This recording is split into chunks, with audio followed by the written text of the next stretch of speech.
నేర్చుకోవాలన్న ఆశ ఉంటే చాలు, ప్రతి వస్తువును, ప్రతి మనిషిని మనకు పాఠంగా మార్చుకోవచ్చు. చాలా కాలం క్రితం మడగాస్కర్ దీవిలో పర్యటనలో ఒక మిషనరీకి మలేరియా జ్వరం సోకింది. ఆ కాలంలో మలేరియాకు సరైన మందుల్లేవు. ఆ మిషనరీ దేవాలయంలోనికి వెళ్లి, దేవా, ఈ వ్యాధిని నాకు ఎందుకు అనుమతించావు? నేనేం పాపం చేశాను అని ప్రార్థించసాగాడు.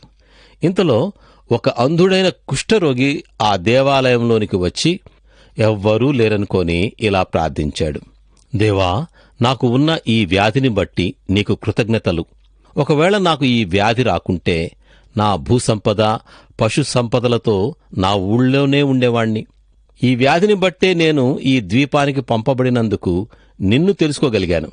కాబట్టి నీవు నాకు అనుమతించిన ప్రతి పరిస్థితిని బట్టి వందనాలు. ఈ ప్రార్థన విన్న మిషనరీ ఇక ఎప్పుడూ దేవునికి వ్యతిరేకంగా సణగను అని తీర్మానం చేసుకున్నాడు. ప్రతి విషయంలోనూ దేవునికి కృతజ్ఞత చెప్పాలని బైబిల్ చెప్తుంది. కృతజ్ఞత జీవితం సంతోషానికి మూలం, కృతార్థులగుటకు సూచన. కాబట్టి ప్రతి విషయంలో కృతజ్ఞత కలిగి జీవిద్దామా?